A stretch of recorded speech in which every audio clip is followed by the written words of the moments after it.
Havas va Rohilaman. Buni aslida men domda turardik, uy non qilib chiqarardim. Uy non qilib bozor yaqin edi, bozorga non qilib chiqarardim. Keyin nonni yoniga mana lavashlar chiqib ketdi-ku keyin. Pasportlar chiqib keyin shu lavashni xamirni ko'rib, shuni ham bir qilib ko'ray deb, asta-asta qilib ko'rib, o'xshatib, keyin hovliga ko'chib keldik. Men hali agenti Nigora kelib menga maslahat berdilar. Kredit olib kengaytiring deb. Keyin menga ma'qul tushdi, xo'jayin bilan maslahat qildim, xo'p dedilar. Keyin 33 million oldik. Mana o'xshatib kelyapmiz, mana hovlini arendaga oldik. Chuchvara tugamiz, somsa xamir chiqaramiz, endi kengayapmiz. Endi shu nomoyxonamni qaytadan tiklatmoqchiman, shunga yana iltimos qildim, 100 million chiqarib berdilar.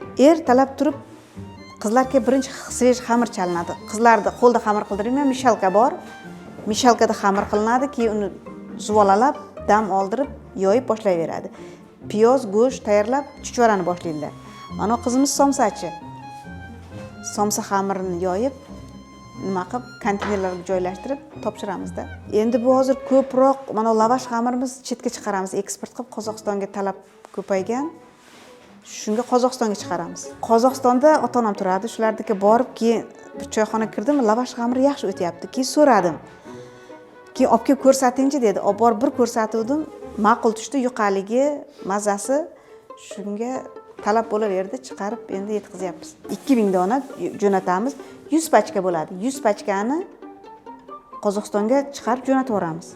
Klientlar qabul qilib olib, keyin summasini hisoblab kartaga tashlab yuboradi. O'zimizda bir pachkasi 15 ming. Bizlar 15 mingdan topshiramiz. Qozog'istonda bir pachkasini 22 mingdan topshiramiz. 22 ming bo'lsa 2 ming rasxodga ketadi, pachkasi 20 mingdan tushadi. Ko'p. Endi hozir bir kun bunisiga jo'natsak, ertasi unisiga. Shunday 500 ta 500 ta qilib 3 ta 4 ta klientga jo'natamiz. Talab ko'p, faqat yetkazib bera olmayapmiz. Nima, hozir mana shu qizlarim eplayapti. Yana kengaytirishimiz kerak.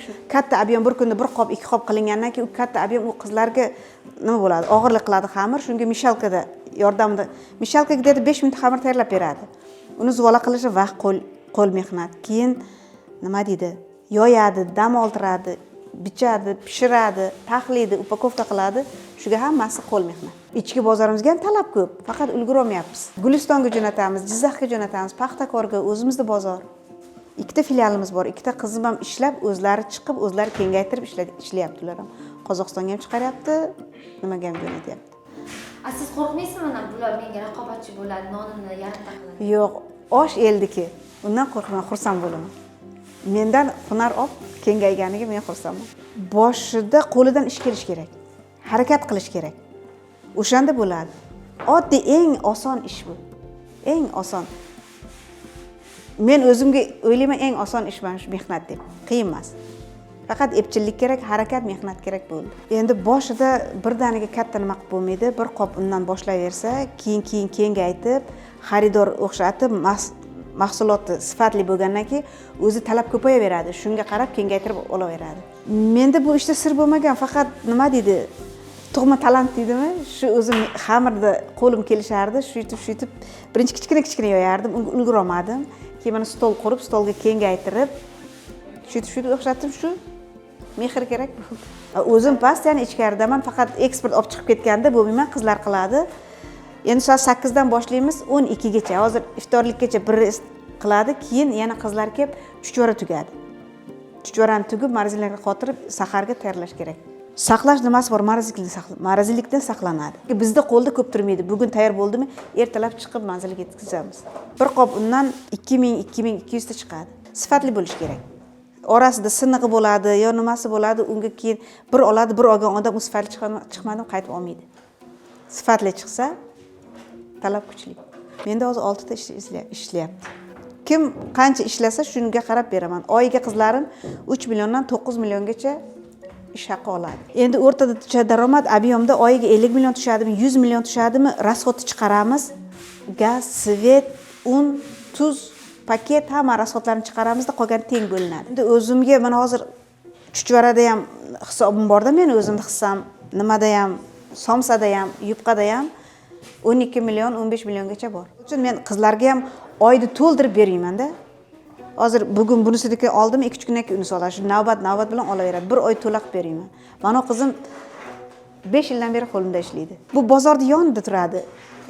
kelib ketish yosh bolasi yoshida qiynalyapti men aytdim uyingda ochib ol shunday qilib shunday bozorga topshiraverasan dedim bugun uyida qilishdan kelib bu yerda qilish ma'qul bo'ldi nega deganda bolalari yosh bolaga qaraydim ishga qaraydim bolalarni ham joylashtirib bog'chaga maktabga jo'natib kelib o'zi bu yerda ishlaydi o'zim harakat qilganman bozorda oldida domda turardik shu bozorda oldiga domga non tandir qo'yib uy noni qilib chiqarardim shunday kengayib keyin hovliga o'tdik hovlidan mana Nigorani yordami bilan kreditlar olib shuncha kengaydi ishchi qizlar olyapmiz bizdan filial ham chiqib ketyapti hozir ikkita filialimiz bor ikki tomonda ishlayapti u qizlar ham qo'llarida ishchilar bor hozir mana shuni o'zidan bir 20 ta 25 ta qiz уже foydalanyapti-da sezoni qishda kuzdan mana hozir avgust oyidan boshlab aprel oyigacha yetkiza olmaymiz bahorda sal sekinlashadi lekin chuchvaraga nima yo'q chuchvara bir xil qishin yozin yetkiza olmaymiz har doim nima talab assalomu alaykum men ismim Jonpulso Oybek men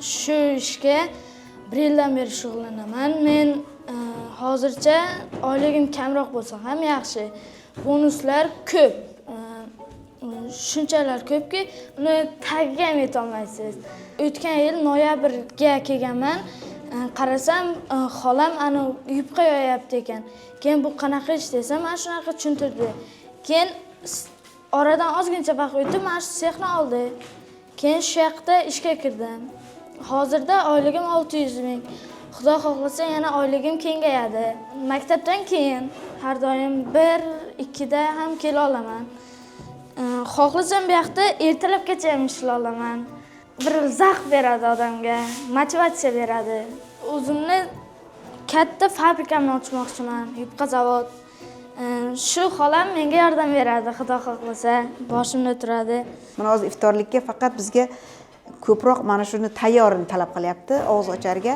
iftorlikka qilib jo'natyapmiz boshlamoqchi bo'lganlarga tavsiyam harakat qilib mehr bersa o'xshab ketadi